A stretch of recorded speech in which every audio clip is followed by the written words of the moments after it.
You need to understand something, people. It's only in the very, very recent past that so many people are in a position to actually have pleasure from the physical world. If you go back 150 years, okay, 95% of the people, 98% of the people, I'm going to use this word for lack of words, okay? They were poor. And they worked very, very hard to stay alive and to keep their families together and all these kinds of things.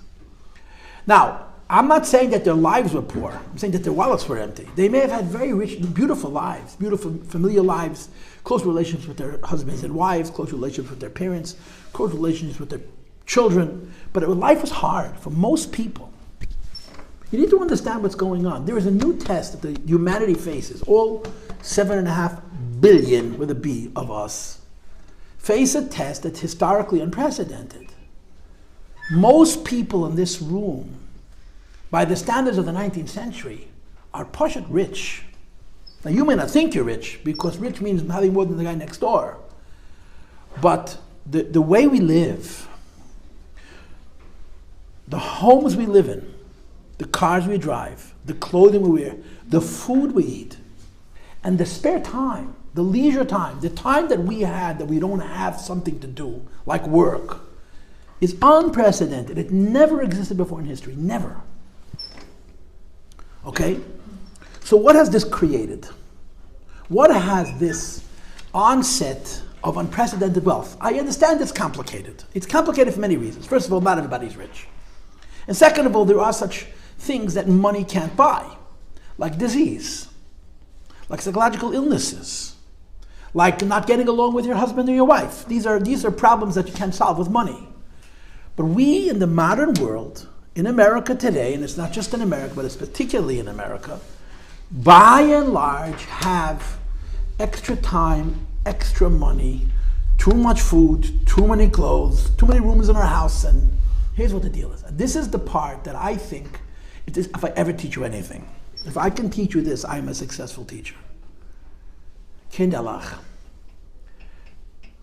Life is not about entertainment. That's the word I'm using, entertainment. If a person lives for vacation, if a person lives for the movies, if a person lives for music, if a person lives for going out to a club, if a person lives to go to nice restaurants and eat good food, it's a rachmanis on them. Because that's not what life is. You're supposed to enjoy life. But life isn't pizza. Life isn't steak. Life isn't an extra house in the mountains. Life are the things that are going to be hard even if you're a billionaire. Life is hard. Not because it's bad or mean, but because it's meaningful. You know what life is? Life is having a husband and being close to him. Now you're not married, but you've seen marriage, right? You grew up in a house with a father and a mother. Marriage is the hardest thing in the world. It's the hardest thing in the world. I say being married is harder than raising kids, and raising kids is hell. Forgive me. Being married, being close to a man as girls, or being close to a woman, I'm a man, is the hardest thing you'll ever do. It's very hard. It's not hard because you don't have enough money. It's not hard because there's enough time. It's hard because you have to work on yourself to allow that relationship to happen. And you have to find the kind of man who's prepared to work on himself for that relationship to happen. That is life. Life is your husband, life is your children, life is your parents, in that order. If you enjoy your husband, if you enjoy your children, if you enjoy your parents, you're living. If you don't have use for those things, either because you don't want to try, which today in America is very common. People don't want to get involved in these relationships because they're hard. They want life to be easy. Or as you'll hear very sophisticated men and women tell you, I'm 70 years old and I haven't grown up yet and I have no intention of growing up. This is something which people who are important are allowed to say. You're absolutely supposed to enjoy life, but you have to understand what life means. You have to understand what life means. Life doesn't mean fun. Life doesn't mean entertainment. Life doesn't mean more clothing, more food. It's never going to make you happy. Never. Life means the things that are real. And real means that no matter how rich you are, how powerful you are, they are hard. They're hard because they are about that terrible thing called working on yourself. You want to know when life begins? When you take yourself seriously. When you meet people, whether they're not from or they're inside our community and they're all messed up and they don't want to get married, they don't want to have children, why? They have a lot of money, they have a great life. I knew a woman who divorced her husband and let him have custody of the kids. You know why? Because she wanted to sleep 12 hours every day. I knew when she was 60, she had the complexion of a woman of 35. She was a baby.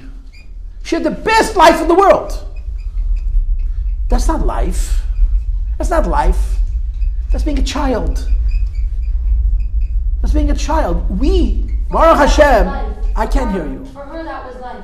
I know, but that's a tragedy. See, here's the deal. It's such a tragedy. You know what's a tragedy? Because people cannot be happy with that. For a person to be happy with that means one of two things. Either they're lying, which is usually the case. Some of the richest people in the world are the most miserable. You cannot find happiness unless you appreciate the dirty word, responsibility. Responsibility, that's the definition of an adult. Responsibility means when I'm not in the mood of it, I can't run away. It's not like quitting a job. You can't quit life. Either you're not happy and you're lying about it, or you're never a child. You're right. And if you have a 70-year-old child, the beautiful thing about kids is they're happy. You know, one of the worst rachmaneses is the person who doesn't think it's a rachmanes on them. I hope you understand what I'm saying. I understand you. I understand what your argument is. But what I'm saying is the truth. We live in a world where around us, there are adult men and women, healthy, capable, great careers, lots of money, great friends. They're avoiding life. Life is family. Spouse, children, parents, in that order. You are a successful person if you get along with your husband, you raise healthy children, you get along with them, and you get along with your parents. Now look at America. Look at Crown Heights. Many of us, a number of us, have failed marriages. And those who have failed marriages are estranged from their children. Now, I didn't say all your children are going to be from Chassidus. I said you can have close relationships with all your children. If your child is not from and you have a close relationship with your child, that's the way it's supposed to be. And last but not least, have a healthy, positive relationship with your father and your mother, which is, it should be the easiest thing in the world. It's the hardest thing in the world. See, and this, girls, is the answer to this question. The person asking this question, and you don't have to tell me who you are, when they say enjoying life, they mean fun. I want you to understand something, girls. When you're 9, fun is enough. Even now, fun is not enough. You're teenagers. You're still you're young. Even now, if you had a whole day and a whole night to have fun, after a few days, you'd be sick of it. When you were 9, you'd never get sick of it. In 10 years from today, it's going to depress you. It's depressing to have everything. Because a person was created to work. Not to make money. To make himself a mensch. To make himself grow up. So is a person supposed to enjoy life? Absolutely. But you have to define it. You have to define it. You have to define it. If you define life by career, in other words, that you get out in a field that you love and you spend 18 hours a day working at it because it gives you meaning, it makes you feel good about yourself. You can enjoy that, but that's not the life the Eibishter and the Torah say you should enjoy. And I argue it's not life at all. If you define life by Pashut having pleasure, people want to go to every restaurant in the city, people want to wear every outfit, people want to go to every show, people want to go to every vacation spot, they want to visit every jungle and every desert and every mountaintop and all these other things. They're very nice things to do as entertainment. When entertainment becomes life, you're not living. If you're rich and you're able to entertain the way, you will end up on drugs or disappointed. Because a human being will never, ever, not a Jew, a human being, be happy from that. Our machine is too sophisticated. Our neshama is too hungry. Girls, the only thing that's real in life is the things you work hard for. And really, the only thing you work hard for is yourself. Become kinder, become gentler, become more patient, become more generous, become more forgiving, become more compromising. Be close to people is the hardest thing in the world. And in our golden age of technology and communication, everybody has a million friends, nobody's close to anybody. When people talk about all the increase in mental illness, and they're blaming it on the vaccinations, and they're blaming it on the water, you know what the source of all this emotional distress is from? There's a lack of intimacy. You can be married to the same man for 30, 40 years and never feel close to him, because you don't get close to him. It's too hard. You'll be close to a stranger than to your husband, or to your children, or to your parents. This is the challenge of the modern world. What I'm saying to you, in other words, is, girls, the basic definition of a person will never change, no matter what kind of machines we create. Even if we create these artificial intelligence, these robots they're talking about. The basic definition of a person is never going to change.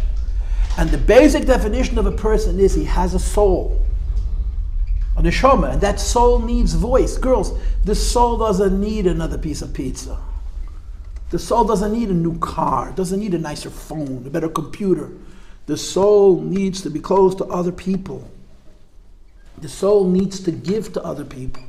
The soul needs to refine its character. The soul needs to establish principles and live by them. There is no shortcut to life. We live in a world where millions of people, millions of people have found a shortcut to life, and they celebrate it, they advertise it, they proudly display it, and they say, who needs the old life? Who needs marriage? Who needs family? Who needs loyalty, honesty, integrity, principle? What I am saying to you is you're watching the experiment unfold. It's going to blow up. It cannot last. There is no way for generation after generation of American to live on entertainment and pleasure. No way. It either ends in drugs, it ends in suicide, or it ends in religion. A person needs to have meaning. And meaning means he needs to look in the mirror. Your parents have a good relationship? Just say yes for fun, okay? I promise you it didn't happen easy. You were born seventh in the family. By the time you were born, your parents were married 15 years. By the time you were old enough to understand they were married 20 years. They fought plenty. They made mistakes. They hurt each other's feelings. I always tell my students, who in the world are you most likely to hurt? The person you're closest to. In other words, the person you're most likely to hurt is the person you love the most. Your husband, your children, your parents, in that order. How terrible is that? That's the way it is. And you hurt them, and they hurt you, and if you don't run away, and you stick it out, you have depth. That's life. That's pleasure. That's the healthiest and the most meaningful and the most realist life. Kinderlach, we still believe that. You're adults. You can choose any life you want. The school can keep you down about this and that and the other. Your parents keep you down. One day you're going to make your own decisions about your own life. And you're going to make this choice. I don't think you're going to make the choice that you're going to be completely frei, you understand? But there are people who are frum, who live secular values. Life is about entertainment, it's about restaurants, it's about clothing. And not only are you going to have fewer children, you're going to be less close to your husband. You're going to be less close. Sure, you'll be very close to your children. You'll send them to hockey, you'll send them to dance, you'll send them to art, you'll send them to literature, but you won't have 5 minutes for them. So you'll give your children nothing that's meaningful, yourself. And some of you are going to make that choice. And then you'll have to deal with the consequences. Our way of life is the best. I told this to a non-frum person. It never was truer that Judaism makes sense sociologically than right now when he told me you're right. Yiddishkeit protects us from this nutty world we're living in. We live in a world that's decided family, marriage, parents, children, spouse are not necessary. They're choices. What you don't understand is that those things are not about what I'm going to do with my life. It's what I'm going to do with myself. Hashem made us to get married and stay married. You know why? Because it's hard, not because it's easy. Now, why would Hashem want it to be hard? Why does Hashem mean? Right? That's the cliche. Because that's the only way to become a mensch. It's the only way to grow up. It's the only way to learn what life is for a human being. So let me go back to your page and read it. Are we supposed to enjoy life? Of course, but what is life? What is life? When you meet women who are 60 and 70, they look very beautiful, look very, very young, and they have no children, are you jealous? Or do you pity them? Think about that question, and I'm sure some of you are jealous. But it's a rachmanas on them. It's especially a rachmanas on them when they don't think it's a rachmanas on them. Because they have a better life. They haven't grown up. They're still 9. It's not life. It never is going to be life. Work for a person is not to make money. For most of history, it's been that way. Today, work is a choice for many people, and they must take it. A multi-millionaire comes to the Rebbe Dav. You see it on the video, and I've told this to you many times before. He tells the Rebbe the greatest story in the world. Him and his family built a huge multi-million-dollar business. I think they're selling watches, doesn't matter what. Große Geschäft. They made tons of money. And they sold the business. They sold the business for I don't know how many tens of millions of dollars. A little while later, the person who bought the business from them ran the business into the ground. He had no way, he didn't know how to run the business, he destroyed it. So they came back to them, let's say a year after the sale, and they were going to sell it to them for like 25% of what they bought it. In other words, the guy was going to have the worth of his business plus the business. The guy messed up so bad, he was prepared to give the business back to them for chatzi chinam, almost for nothing, because he ruined the business. And this man comes to the Rebbe and says, should I buy my business back? So the Rebbe says, of course. So he makes the terrible mistake of saying to the Lubavitcher Rebbe, when is it enough? I mean, how much money is enough money? And the Rebbe says, there's no such thing. There's no such thing. A person has to work. Retirement means stopping to live. It's been proven by 1 million psychological studies. How many people do I know, they retired 6 months later, the husband is dead, or dementia, and so on and so forth. It's so fast. And they still believe in retirement. They still do it. Most people who retire slow down. And when they slow down, their body dies. So when are we, in America, there's certain things, there's apocryphis, If you say there's no God, there's 7-7, they'll hit you, In America, certain things you're not allowed to say. Number 1, the retirement is bad. Retirement's a mitzvah. Number 2, that the reason to get bad is because you fell in love with some whack job. You're not allowed to say that that's a bad idea. They're both terribly stupid ideas. You don't get married because you've fallen in love. There's no such thing. You go get married so you should fall in love. It'll take you 25 years to fall in love. The love that's real, that's life, doesn't happen in 3 months. Doesn't happen because the person's exciting and entertaining to you. It's because you live together. So you're supposed to enjoy life, of course, but you have to define it. When you feel like you're a knight to Rachmanas, I was born Chassidish and film, I could have been born like that. You don't understand how wrong you are. Because you were given the tools to live. Life was never meant to be easy, it wasn't. Now you see many people who found they're making it easy, but they haven't made life easy. They've avoided life. And I'm saying to you, don't do that.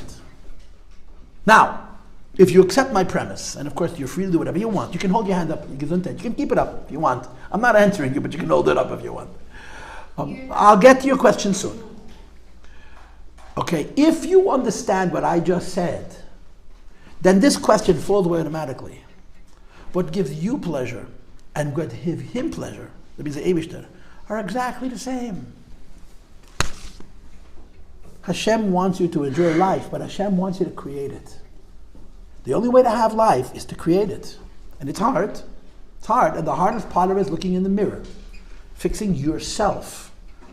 If you create a successful life, Hashem is delighted. Because a successful life is a meaningful life. A successful life is a positive life. A successful life is a religious life. It's how Hashem made people. Even Goyim. Goyim are people. They're created in Tzelem Elokim. On this level, they have the same needs as a person. A person will never be happy for being entertained. Entertainment is important. I'm not saying you shouldn't have a trip, you shouldn't go to a restaurant, you shouldn't buy a nice outfit. But that's not life. It's not. Life is your relationships. Life is letting yourself be close to your husband, to your children, to your parents. You're a successful person if those relationships are in order. Be'emes. It's hard. Not everybody succeeds. And it's not even always your fault. But that's your goal. And if you build that with your husband successfully, and it's very hard, it takes a very long time, you'll be so happy. And so will the Eibishter. In the end of the day, you'll be so happy. It's the only thing that's real. Okay, now go ahead, talk. Tell me what's on your mind. But shouldn't there, you say that you don't get married because you're in love and you live together, that's the real authentic. Do you live together so you should be in love? Exactly, but what about the passion? The passion is never a problem, you understand, for the first 6 months. Right. It's what happens after the first 6 months. Right. If the marriage was based on passion, the marriage is over. Right. But if the marriage was based on building, the passion grows over time. It's a different kind of passion. It's not, you don't show it off to the whole world. It's deep and meaningful and private. Right. The longer a couple is married, the more they love each other, and the less you know. And that's how it's supposed to be. It's not just because we don't want to be natsniistic, but because it's too precious to share. Does that make sense? Yeah. Does anybody else want to speak? Yes, I know that what I just told you, this is what your whole life, your whole education is about what I just said in the last 20 minutes. It's hard. It's hard to accept. It's hard to agree with. It's hard to do. But trust me, it's worth it. Now, why should you trust me? Don't trust me. No, don't. You have to embrace it. In other words, this is not philosophy. I'm not teaching you an idea. I'm talking to you about your choices. You understand that the next few years you're going to make the most important choices you ever make in your life. And you're not going to be qualified to make these choices till you're 50, but you're making them now. Young people get married, certainly in our culture. Young people have no clue what marriage is. So why are they getting married young? Because the only way, when they get older, they figure it out. If you stay single till you're 35, you're already established as a big baby. That's what it is, a grown-up baby. And it doesn't change. You think people get older, they grow up? They just have more pleasure and look for more ways to entertain themselves. It's so unhappy. Ask them. They'll tell you, ask them.